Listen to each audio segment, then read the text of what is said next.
this is something I never see people talk about. What is affection to me? Like, how do I recognize affection? And how do I express affection to another person?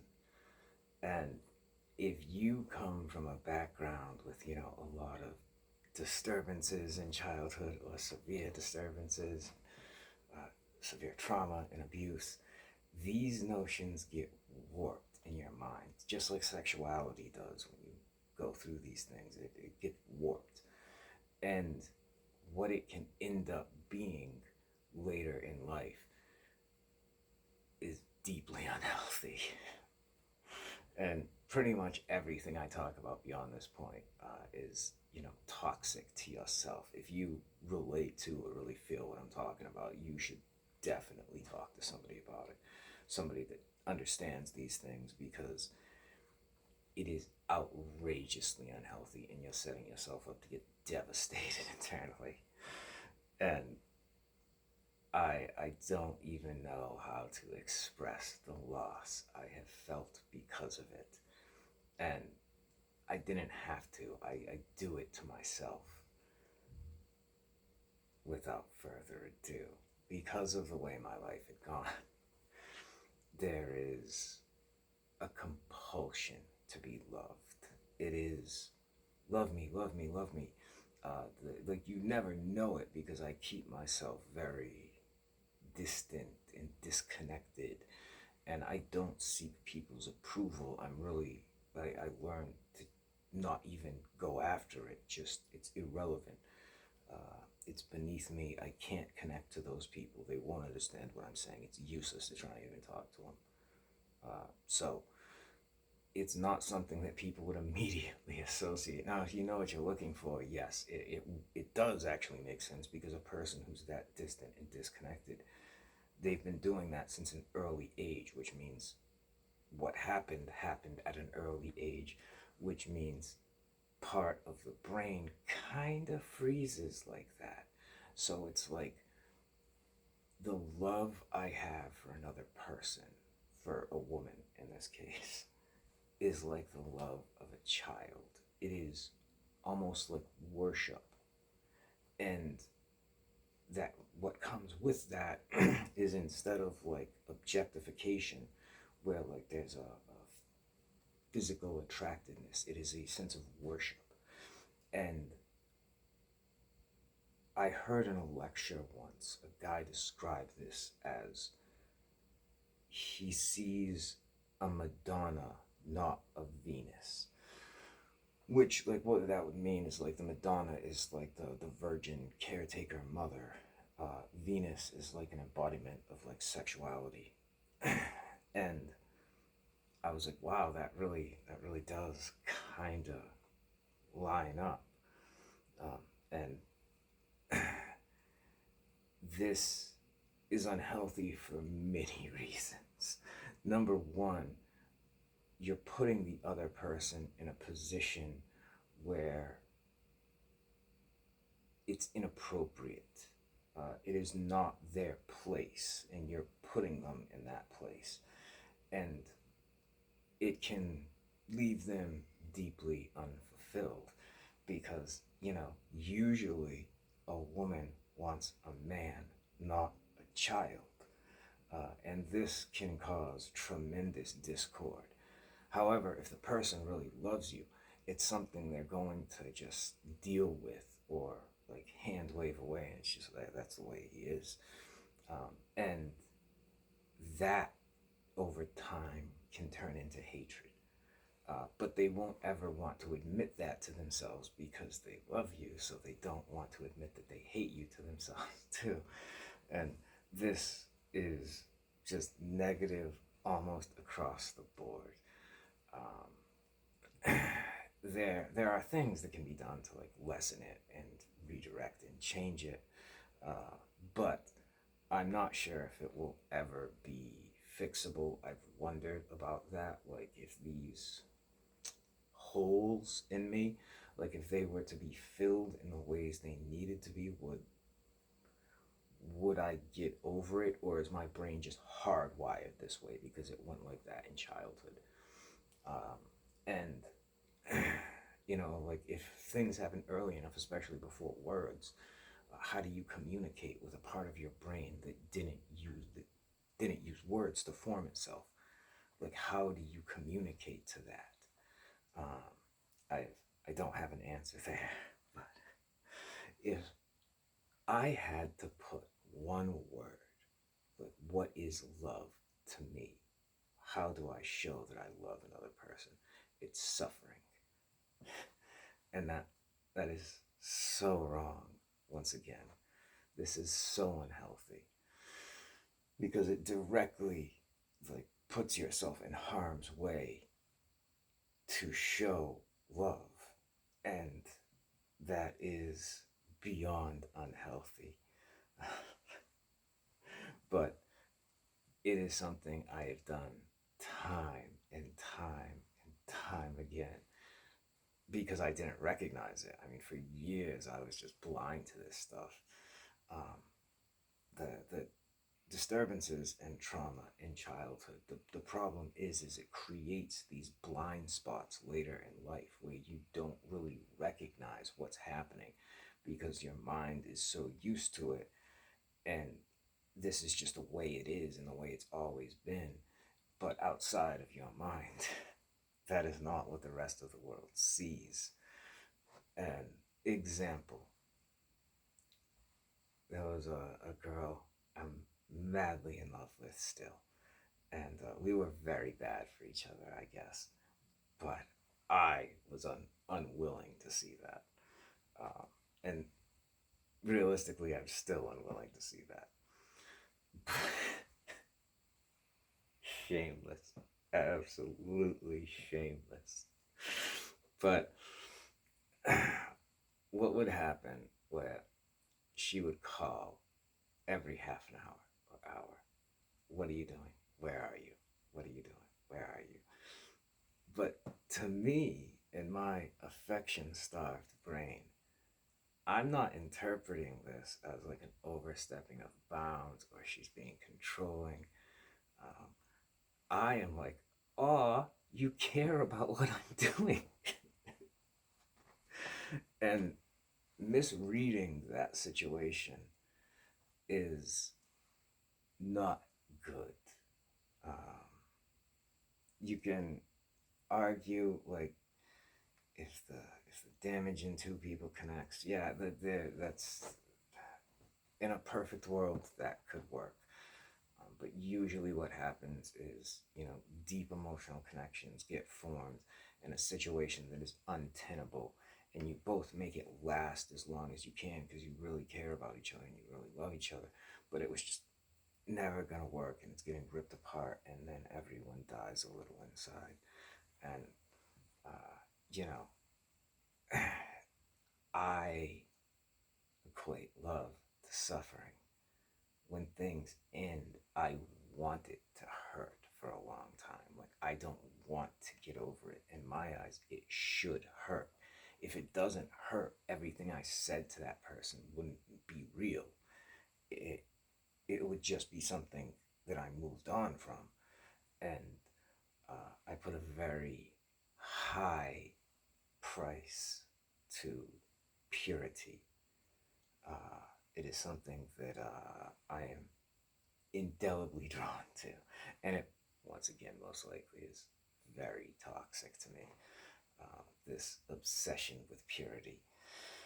And it's not purity in the sense of like virginal or anything. It's purity of essence. It's who you really are. And that is what often attracts me to people is I see them expressing who they are very accurately. It's not a show. I mean, it can be a show. People often use anger and sadness as performative, but it's how they actually feel. It's very unfiltered, I guess you could say. And that, once again, is a bad way to look at things. Because it allows all kinds of negative conditions and it's just fine with it.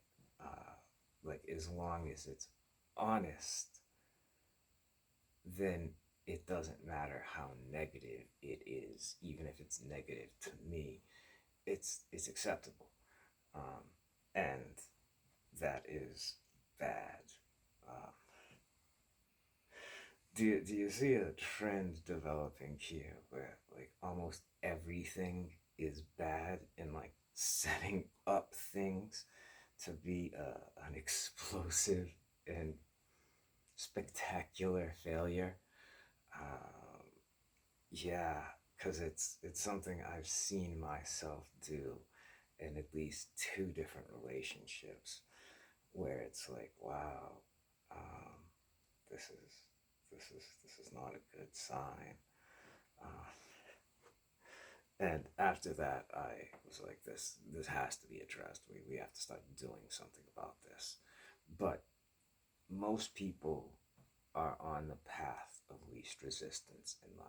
They are just going to go through life the easiest way possible, and they are never going to think about things. They never have to change their course.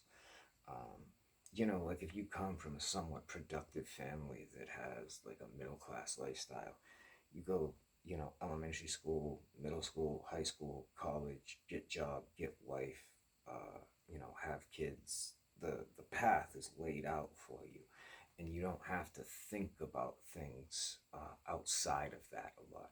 You don't have to find ways to reorient yourself or teach yourself basic life skills or basic human community. People should learn about communication, but teach yourself about basic communication, like what things, what exchanges are actually going on. Um, these,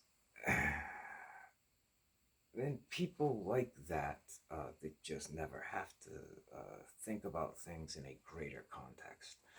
Um, there is often a lot of judgmental behavior that comes with that, where it's like, well, my life worked out, so yours didn't, so you're a fuck up. And to an extent, people are like self destructive and do it to themselves, of course. You never want to take away people's autonomy, their ability to make their choices for themselves. But there is something almost fatalistic about it when you have significant disturbances in upbringing, because a lot of things are inconceivable to such a mind. And this is their path of least resistance, but it's just much rockier. And to match childhood, there are disturbances. And if that stuff never gets addressed and is never thought about, I've seen people my whole life reenact the same cycles over and over again. And you wonder like why don't they do something about it? Because they don't see it. They don't see the pattern as it's happening. They don't even see it as a pattern. It's like, to them, they're like, how does this keep happening to me? And they never see their own hand in it, because with all these things, usually people don't do things with malice. When they're angry, yeah, people can do spiteful things and regret it later, and that is a very common thing you will see in relationships too, or at least I experienced a lot of, to the point where the girl would do or say something very mean to me, and I would just take it and be like, okay, and I really wouldn't. I don't try and get revenge. I don't try and like use it against them later. I'm just like, okay, and act like it didn't happen. But because of that, because I let it go, because it's not really important to me, they end up feeling like I am a better person than them, like they are not worthy of the love I have for them. They will feel tremendous guilt, and by the fact that I never argue or engage in that stuff, you can't in my world, raising your voice means I'm going to fight you, and I don't raise my voice to women because if I'm raising my voice, it is me saying, like, you're real close to getting into a physical confrontation. Like, one of us needs to leave or this needs to stop. And if it escalates, then it escalates. But hopefully it doesn't. But that's raising voices leads to hitting in the most childish terms possible. And I'm not going to deck a woman. Uh, I mean, maybe if it's like Big Bertha at the bar, she's like, I fight with men, and it's like, lady, I'm gonna shatter your jaw when I hit you. Uh, and I mean, if somebody like that kept antagonizing me, yeah, I'd probably deck them. But in general relationships, like when I've had where a girl is just saying vicious things and just being as mean as she possibly can, I just leave, and if she follows me, I run away, and I can run for like 20 miles, so she's not gonna catch me. Um, and yeah, I literally just left rooms and ran away, and you can say that's cowardly, but to me, it's a way of getting away and coming back when her mind is in a better place. Because if I just stay there and the stuff, if somebody's really trying to get under your skin and they know you really well, they're gonna know how to do it. And I have commonly thought with both relationships I've been in, I've seen them say something vicious and they like brace, like almost like they expect me to hit them. And uh, you're trying to get me to hit you, aren't you? And I would have never believed such a thing is possible. Like, but both of them had been in abusive relationships and their home lives were abusive as well. So I would imagine to a certain extent, like the like hitting them shows that I care. And because I wouldn't do that, like I didn't care. I suppose there's something like that probably going on there as well. But yeah, I would never engage in fighting and so forth. But that left them feeling like a worse person because I didn't engage in it. Now you can say they're just looking for anything to find a problem with, and that could be true. And I mean that is true, but face reality here. It should never be wrong to say what is. Um, if you cannot say what is, you will never be able to address the problem. And that is a thing I've seen in families and relationships where, like, the obvious issue is something no one can talk about. And it's like this. And sometimes, the people can even hold together with that, where they just never address the issue. Um, like frequently you'll see this if one relative is like a pedophile or something and everyone knows it, especially like a grandfather or a great uncle, like a patriarchal role, um, because he's had access to like everyone, like three generations of people, and they've all been abused by him and they all deny it. Like to confront it, you'd have to confront all the bad stuff about this guy, so it just never gets confronted. That's a very common thing in family situations. And it's a thing I've seen over and over again in my life, and I try never to do. It should never be wrong to say what is the actual situation you're in front of. It should never be wrong to actually say it. And if people do have a problem with it, there's something wrong there. Um, there's something dangerous there. Um, there is a type of deception going on a fundamental level of that person. Um, and that is beyond unhealthy. Um, but, in totality, my points were just about unhealthy love. And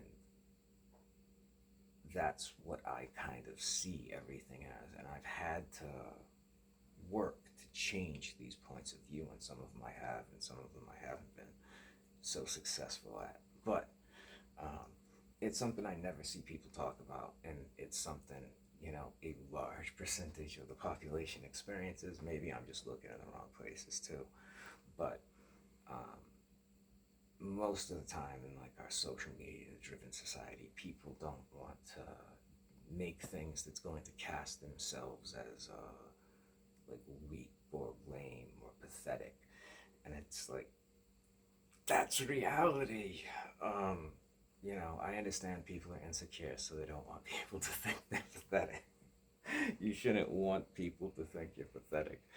But everyone experiences things that are pathetic, quite frankly. Everyone has those times, and it should never be wrong to say what it is. Don't get me wrong, you don't want to go around with a sign on telling everybody about it. That's kind of inappropriate.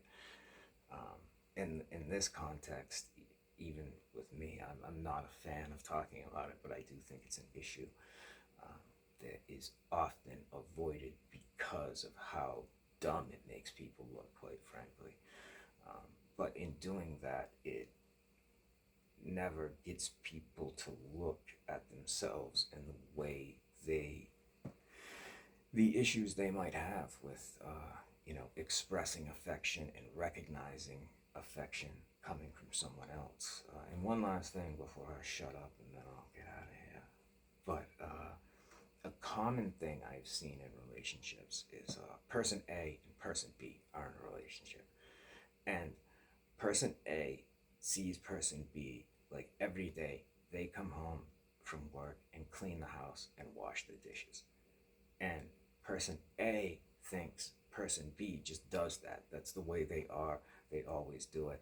So person A is not appreciative of person B for doing that. They never say thank you or anything. That's just the way that person is. They like doing it. This is a common thing. Now, person A works an extra 4 or 5 hours a day so person B can have extra money or they can do stuff. Now, person A has been doing this the whole relationship, so person B thinks, oh, they just like staying extra longer at work. That's just what they do. And they never express appreciation for it. And, the suffering but the suffering somebody has to go through, you want that stuff acknowledged. Um, I always try and put myself in the other person's position. Like, what would I see if I was doing it? Um, like, would I feel slighted? Would I feel insulted if I cleaned things every day and no one ever said thank you? Um, well, me, I might, because like I take the idea of suffering very, very far, and like the idea of never being appreciated is almost a turn on. Frankly, it is. Like, but there's a lot of sick stuff in me. And you should not use that to mark anything. But no, the idea of one side never appreciating the other is a very common thing. And usually it's going both ways. Both people are doing things to help the relationship, and neither side recognizes it, and neither side ever expresses it in a way that's not a screaming argument. And it is very unhealthy. But, so watch out for it. Try and put yourself in the other person's position. If you want the relationship to work, like, what would you see? But beyond that, like I said, it's an issue I never see people talk about. So I figured I would talk about it and maybe people relate to it or get something from it. Ideally, that's the hope, is that, it helps people from a damaged background recognize something in themselves. But good evening.